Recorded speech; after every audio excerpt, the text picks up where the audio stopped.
이 난소암 환자가요, 이 담당 의사 선생님한테 아주 밝은 얼굴로 선생님, 저 이번 토요일 날 결혼합니다, 이렇게 얘기를 했다는 거예요. 근데 의사 선생님이 그 말을 듣고 굉장히 충격을 받았어요. 당연히 이제 결혼한다 그러면 아유 축하합니다, 행복하게 오래오래 사십시오, 이렇게 이제 얘기를 해야 되지 않겠어요? 근데 담당 의사 선생님은 그 환자의 상태를 너무나 잘 알기 때문에 그런 말을 할 수가 없는 거예요.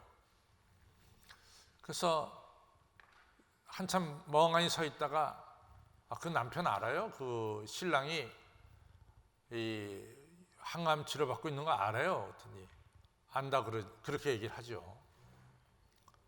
그러니까 이 의사 선생님이 거기서 그치지 않고, 아니 지금 우리 환자분이 그 난소암에 시작해서 지금 폐까지 전이가 됐잖아요.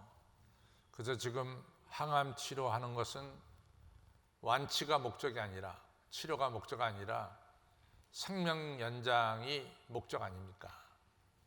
근데 그거 알고 계세요? 그랬더니 다 알고 있대요, 남편도.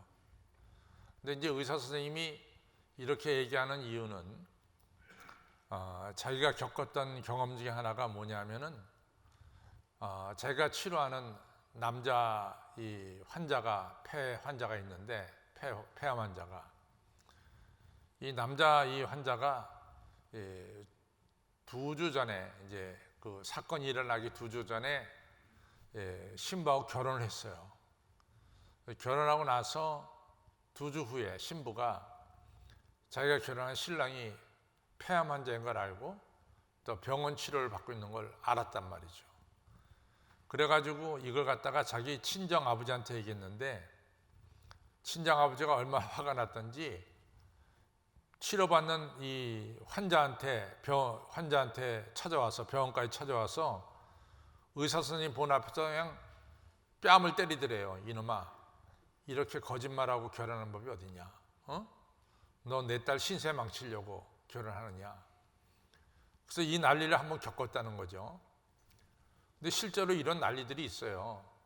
제가 이제 이 40대 난 남자가 40이고 여자가 30인데 한 10살 차이 났거든요.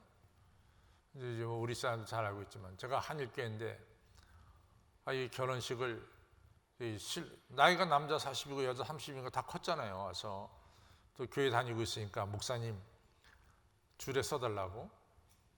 그래갖고 뭐 결혼 교육 시키고, 뭐는 당연히 양가 부모님이 알고 있는 줄 알았죠. 그런데 그날 토요일 날 결혼식 하는데 한참 진행하는데 이 결혼한대 하고 문 열고 막 어느 여자가 뛰어들어오더라고요. 신부 엄마가 들어오더니 난리 치는 거예요. 그 다음부터는 제가 결혼식을 주례하면서 양가 부모님한테 꼭 물어봅니다. 이 결혼 허락하냐고. 그거 한번 당해보면요, 그 다음에는 이게 굉장히 힘들어져요. 근데 이제 의사 선생님도 그걸 갖다가 병원에서 한번 겪었으니까 굉장히 걱정이 될 거 아니에요.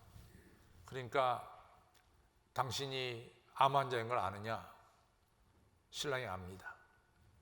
당신이 이것이 치료가 목적이 아니라 지금 항암 치료하고 있는데 생명 연장, 이것이 목적인 걸 아느냐? 압니다. 그래서 이제 이 멍하니 의사 선생님이 이렇게 환자를 쳐다보니까 환자가 생부 웃으면서 말하기를, 저하고 신랑은요 아주 오래전부터 사귀었어요. 그리고 저하고 신랑은 다 아시다시피 크리스천입니다. 그래서 저희는 이제 부활신앙을 가지고 있기 때문에 우리가 영광스러운 몸으로 부활했어도 우리가 서로 사랑하면서 살기 위해서 서로 결혼하기로 이같이 약속을 했습니다. 근데 이 의사 선생님은 신앙이 없어요. 그러니까 이 환자가 말하는 걸 듣고 그 말이 자기 머리를 때리는 것 같더래요. 이 얼마 못 살 사람도 저렇게 기쁜 얼굴로, 그리고 정말로 밝은 마음으로 미래에 대한 소망을 가지고 저렇게 자신 있게 말하고 결혼을 하는데 나는 뭐냐 이런 생각을 하면서 비록 자기가 그 환자를 치료하고 있는 의사 선생님이지만은 환자인 당신이 오늘 하루를 살아가는 데 있어서 나보다 훨씬 더 행복하고 소망 있게 살아간다 이렇게 자기가 느꼈다라고 글에 썼어요. 여러분, 우리가 이 부활신앙을 갖는다는 것은 우리가 어떤 경우에 있든지 우리는 힘있게 살아갈 수 있고 미래에 대해서 여러분과 저는 소망을 가지고 살아갈 수 있는 게 바로 부활신앙입니다. 제가 지난주에도 말씀했지만은 예수님의 보혈의 피가 우리의 죄를 깨끗하게 씻었다. 우리가 다 믿습니다. 보혈의 능력, 우리가 찬송가를 부릅니다. 그런데 이 보혈이 우리의 죄를 씻었다고 하는 이러한 능력, 이러한 사실을 뭐가 증명해 주느냐? 바로 예수님의 부활이 증명해 주는 거예요. 만약에 예수님의 부활이 없다면은 예수님의 십자가의 보혈이 내 죄를 씻었다는 것을 증명하지를 못합니다. 이만큼 부활신앙은 우리의 신앙의 뿌리가 되는 거죠. 예수님께서 공생애를 시작하시면서 3년 동안 사시면서 자신이 십자가에 달려 죽고 그 다음에 부활한다고 하는 것을 적어도 3번 이상 말씀하셨어요. 그래서 마태복음 16장에 보면 예수님께서 이 가이사라 빌립보 지방에서 지금 가이사라 빌립보는 지금 뭐라고 부르냐면 바니아스라고 불러요. 근데 가이사라 빌립보 지방에서 예수님께서 제자들에게 묻죠. 너희는 나를 누구라 하느냐? 이렇게 물어봅니다. 그때 우리가 잘 아는 대로 베드로가 유명한 대답을 하죠. 마태복음 16장 16절에서 주는 그리스도시요 살아계신 하나님의 아들입니다. 이것이 바로 이 가이사라 빌립보 바니아에서 베드로가 고백한 거예요. 그러고 나서 예수님께서 제자들에게 이런 말을 합니다. 내가 예루살렘에 올라가서 고난받고 죽을 것이다. 그리고 죽은 자 가운데서 내가 3일 만에 다시 살아날 것이다. 이런 말씀을 하세요. 그러고 나서 이제 바니아스가 어떤 데냐면 이 갈릴리 호수 북쪽에 헐몬산 근처에 있는 도시가 가이사라 빌립보 또는 바니아스라 불러요.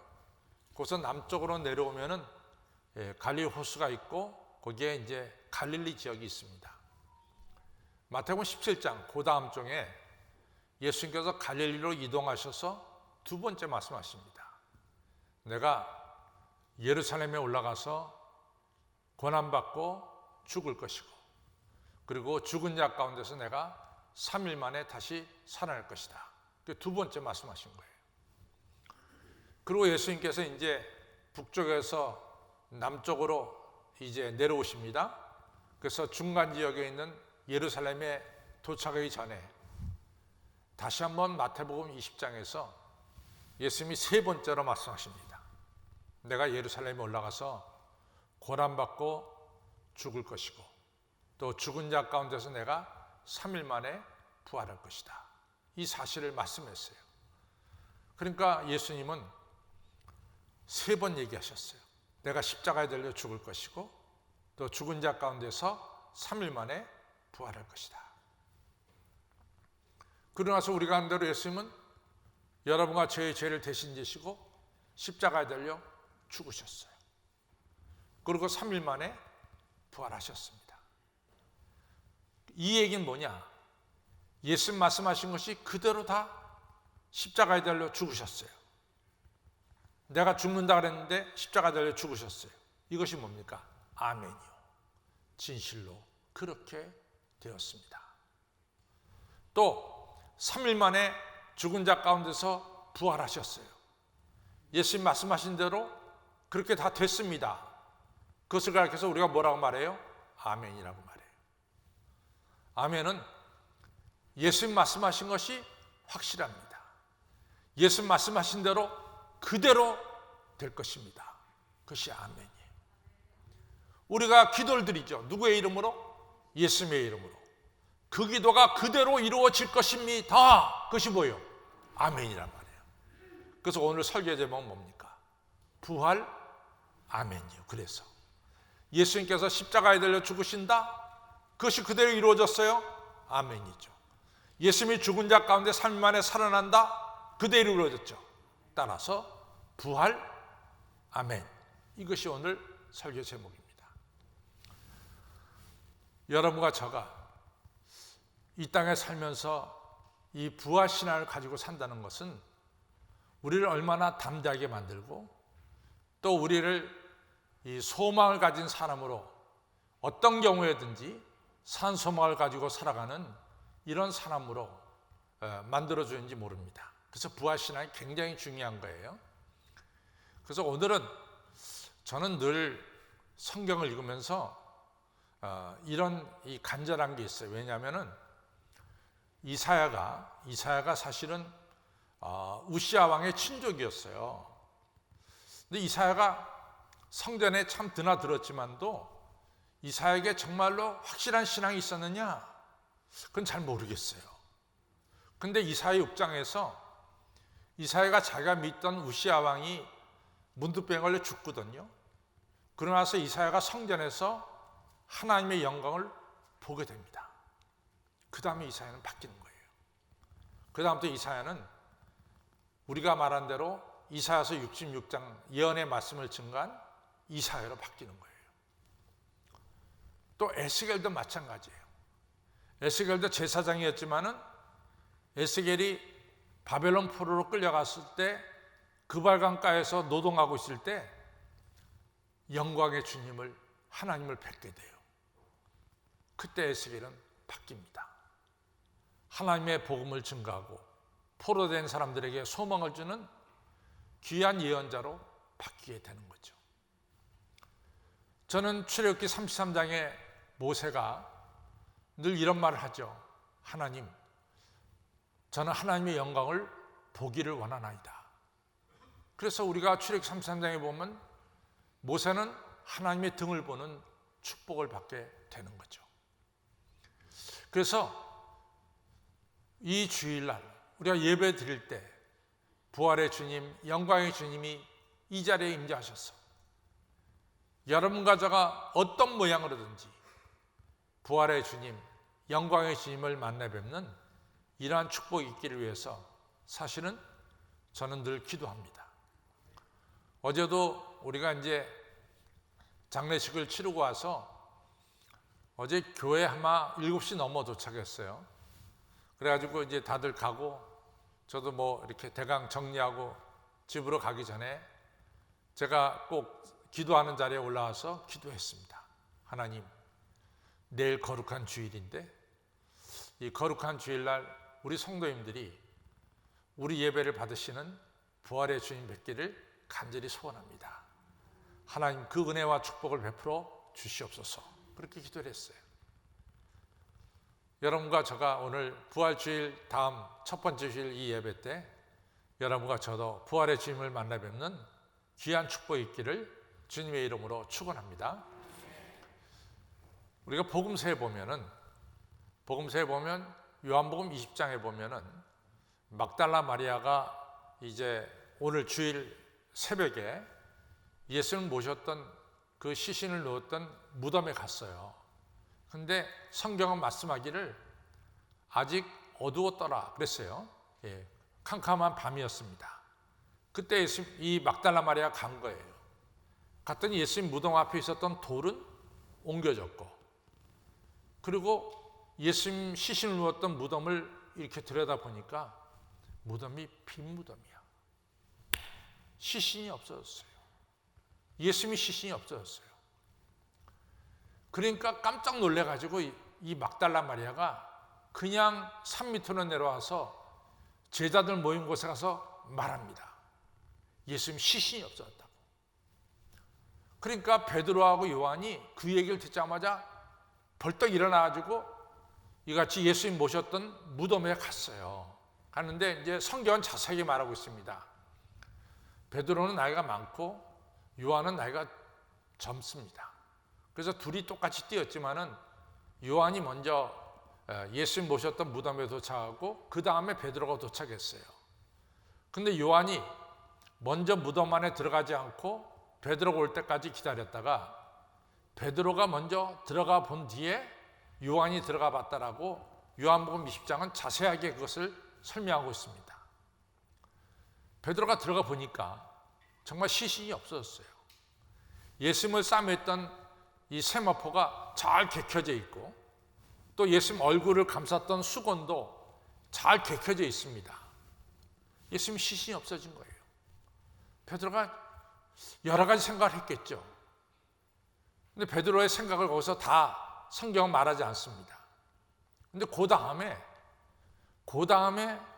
베드로가 들어갔다 나온 뒤에 그 다음에 누가 들어가냐면 요한이 들어갔어요. 근데 요한이 뭐라고 말하느냐? 요한은 부활하신 예수님을 믿었더라 이렇게 얘기를 하고 있어요. 물론 요한복음은 요한이 썼기 때문에 요한 자신의 신앙을 거기 분명하게 밝힐 수가 있었습니다. 베드로는 요한복음을 쓰지 않았기 때문에 베드로가 빈 무덤을 보고 예수님이 부활했다 안 했다 그에 대한 글은 요한복음에 나오지 않습니다. 어쨌거나 12 사도들 중에서 예수님의 부활을 제일 먼저 믿고 확신한 사람이 누구냐? 바로 성경에서 보면은 사도 요한이에요.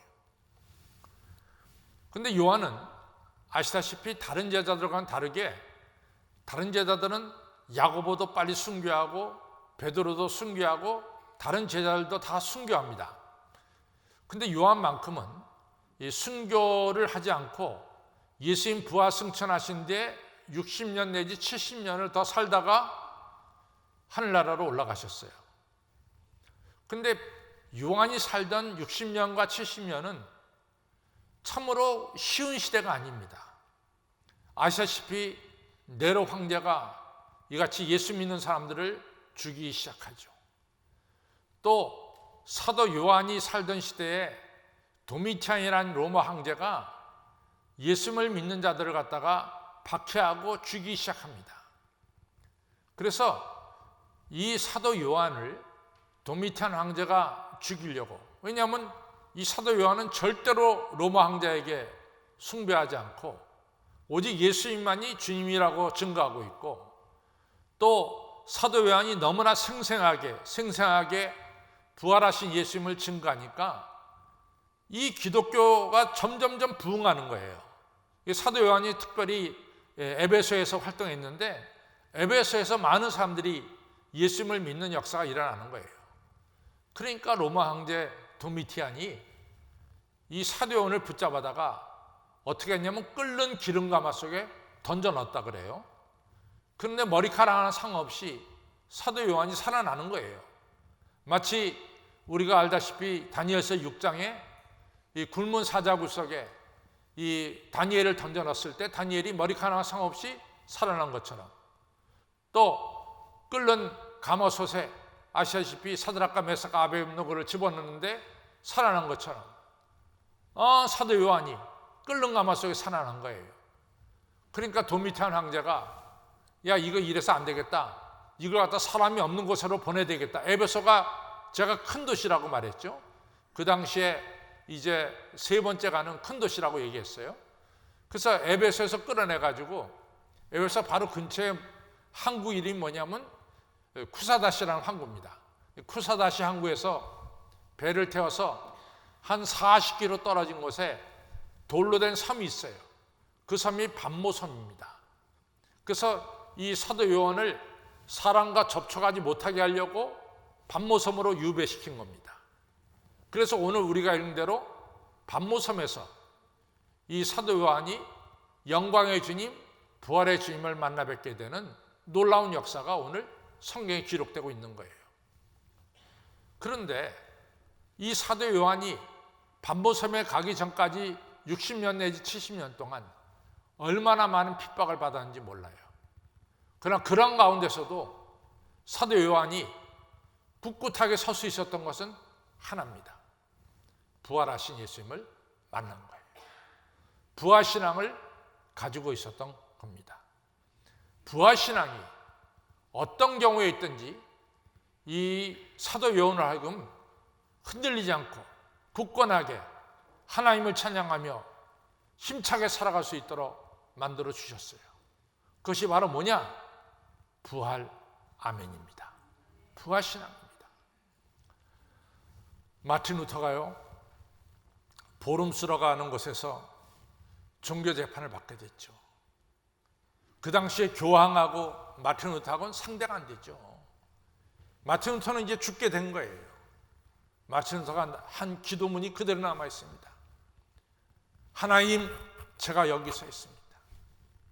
제가 할 일은 아무것도 없습니다. 저는 오직 부활하신 예수님만을 바라봅니다.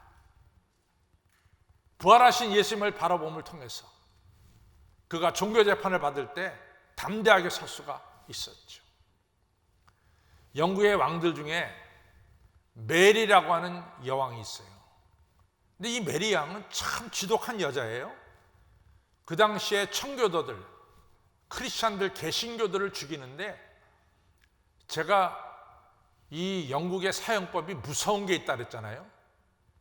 사람을 걸어놓고 배를 찢어가지고 모든 창자를 다 쏟아내게 만들고 이러면서 죽여요. 얼마나 많이 크리스찬들을 죽였는지 몰라요. 그때 이 런던 교회 주교였던 리델리라는 주교가 죽임을 당하고 라티머라고 하는 주교가 담대하게 죽습니다. 두 사람 다 그가 죽을 때 고백한 게 있어요. 부활의 주님, 제가 부활의 주님을 바라봅니다. 부활신앙이 어떤 경우에 있든지 그 사람을 담대하게 만드는 것이 바로 부활신앙입니다. 사도 요한, 그는 부활신앙을 가지고 산 사람이었어요. 그로 하여금 담대하게 만든 것은 바로 다른 것이 아니라 부활의 주님, 부활신앙을 가졌기 때문에 사도 요한은 어떤 경우에든지 담대하게 살아갈 수가 있었죠. 이런 사도 요한이 아시다시피 반모섬으로 이제 유배를 갔어요. 저는요, 요한계시록을 읽을 때마다 막 너무 기쁜 게 하나 있어요. 그것은 뭐냐면 요한계시록 1장, 우리가 읽은 10절입니다. 1장 10절이 뭐라고 나옵니까? 1장 10절의 처음에 뭐라고 나와요?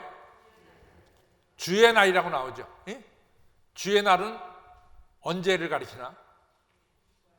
주의 날은 언제를 가리켜요? 오늘을 가리키는 거지. 오늘이 주의 날입니다. 예수님이 부활하신 날을 가리켜서 성경에서는 뭐라고 말하느냐? 주의 날이라고 부르는 거예요. 저 따라 오늘이 주의 날이다. 주일이 주의 날이다. 아멘. 오늘이 주의 날입니다. 오늘 주의 날, 주일에 부활하신 예수님께서 사도 요한에게 나타나셨어요.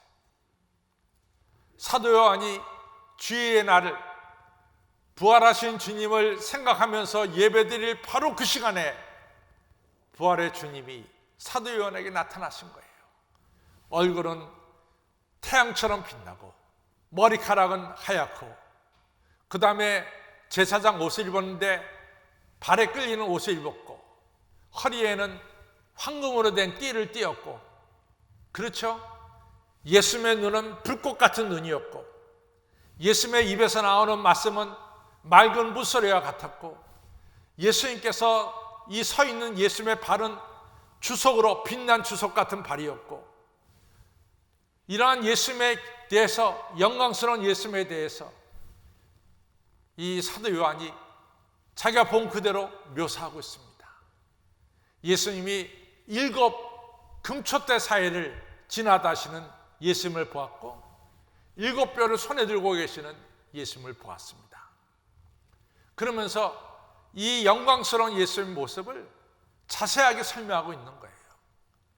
머리가 하얗고, 이러한 모습은 영원하신 우리 예수님, 불꽃 같은 눈, 여러분과 저의 사정을 모르는 것이 없이 다 아시는 우리 예수님, 예수님의 음성, 맑은 물소리 같은 예수님의 음성, 위험스러운 예수님의 말씀, 그리고 예수님의 발이 주석같이 빛나는 발, 그것은 예수님께서 심판해 주시고 축복해 주시라고 하는 사실을 보여주는 모습.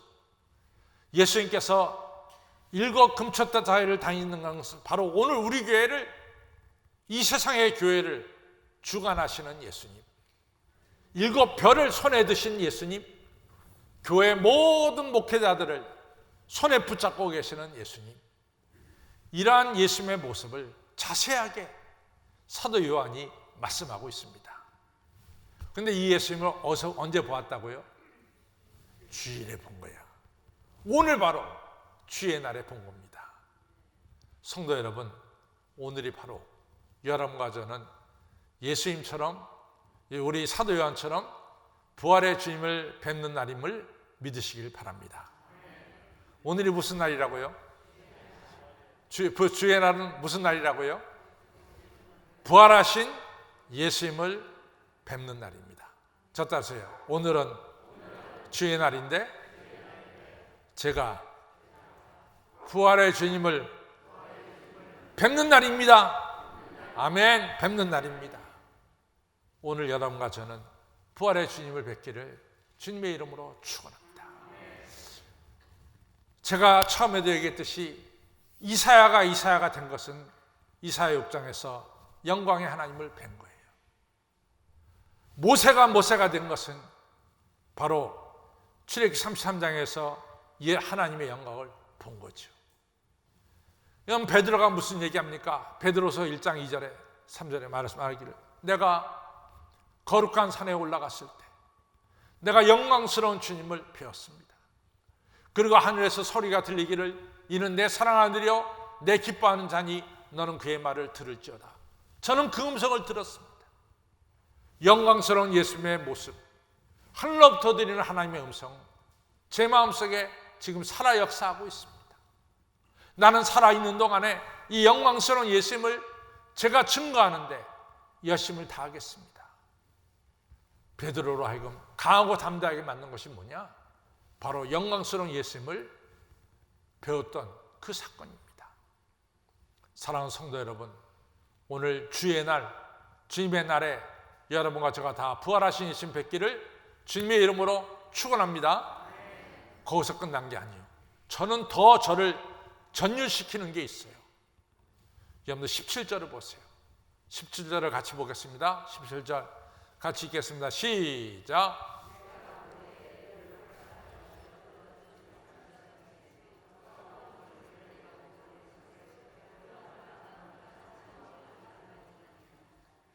아멘. 부활하신 예수님이 오른손을 누구 머리에 얹었어요? 부활하신 예수님께서 오른손을 누구 머리에 얹었습니까? 사도 요한의 머리에 얹으셨죠. 오늘 주의 날에 주의 거룩한 오른손이 누구 머리에 얹어집니까? 내 머리에 얹어지는 거예요. 여러분과 제 머리에 거룩하신 예수님의 손이 우리 머리에 얹어질 줄로 믿습니다. 그것이 어느 날이에요? 주의 날, 바로 오늘입니다. 오늘 이 시간이 여러분과 제가 부활하신 주님으로부터 축복받는 날이요, 능력받는 날입니다. 은혜 받는 날입니다. 이 날이 바로 오늘 주의 날입니다. 우리 예수님께서 사도 요한 머리에 손을 얹으시면서, 요한아, 너 알지? 세상 사람들은 너를 밤무섬으로 유배시켰지만 나는 너와 함께 있단 말이야. 나는 너와 함께 있단 말이지. 우리 하나님께서, 우리 부활하신 주님께서 사도 요한 머리에 손을 얹으면서, 세상 사람들이 너를 쫓아낼지 몰라. 그래서 네가 돌섬인 밤모섬에 왔어, 유배 왔어. 그러나 내가 너와 함께 있다. 여러분, 주님이, 부활의 주님이 여러분과 저와 함께 하심을 믿으시길 바랍니다. 여러분 다 아시는 시지만은 저는 모래 위에 두 발자국이라는 시가 너무 늘 마음에 있어요. 어느 성도가 일평생을 살고 그리고 하늘나라 올라갔어요. 예수님과 함께 이 성도가 살아온 길을 쳐다봅니다. 자기 인생길에 쭉 발자국이 났는데 자기 발자국만 있는 것이 아니라 그 옆에 또 다른 사람의 발자국이 있어요. 가만히 보니까 자기 옆에 늘 동행한 발자국이 바로 부활하신 예수님의 발자국이야. 어느 지역을 가서 보니까 거기 이상의 발자국이 하나밖에 없어. 한 사람의 발자국밖에. 근데 그때를 보니까 자기가 너무나 힘들었던 때야. 만약에 환우로 치자면은 암 수술을 받고 항암 치료 받고 여러 가지 어려울 때였어요. 사업하는 분들을 볼 때는 그때가 바로 부도나고 사람들로부터 버림받고 그럴 때예요. 참 어려울 때예요. 그때 보니까 이상한 게 발자국이 2개가 아니라 하나의 발자국밖에 없는 거지. 이 사람이 예수님께 따집니다. 예수님, 저 시기가 내가 얼마나 힘들었던 시기인지 모릅니다. 주님 아시죠? 그 시기에 내가 질병 때문에 죽을까 살까 하는 시기였고, 주님 아시죠? 그 시기에 내가 사업이 망해서 사람들로부터 버림받던 시대고, 주님 아시죠? 그때 내가 얼마나 어려웠던 거를. 근데 주님 왜 그때 저 혼자만 그 길을 가게 했습니까? 부활하신 예수님께서 그 사람의 등을 치면서, 야, 이 친구야, 그 발자국이 누구 발자국이냐? 자세히 봐라. 보니까 자기 발자국이 아니라 예수님의 발자국이야. 이 사람아, 당신이 어려울 때 내가 당신을 안고 그 길을 가지 않았냐 말이야. 오늘 똑같아요. 반보섬에 외롭게 유배 와 있는 사도 요한 머리에 예수님이 손을 얹으면서, 내가 너와 함께하고 있지 않냐? 내가 너에게 능력을 주지 않냐? 이런 귀한 축복을 오늘 성경에서 부활하신 예수님이 사도 요한에게 내리고 있습니다. 여러분, 오늘 이러한 축복이 여러분과 저에게 있기를 바랍니다. 그래서 주일에 올 때마다 기대를 하세요. 기대. 내가 오늘 부활의 주님을 만난다고 하는 기대를 하시라고. 저만 토요일날 기도하지 말래도 여러분들도 토요일날 내일 주일 앞에도 기도하세요. 내일 주님, 내가 성전에 가서 예배드릴 때 부활의 주님 뵙기를 간절히 소원합니다. 기도하시고 와서서 같이 예배드리면서 여러분과 저 다 사도 요한처럼 부활의 주님을 만나 뵙는, 축복받는, 능력받는 이러한 귀한 시간이 되기를 주님의 이름으로 축원합니다.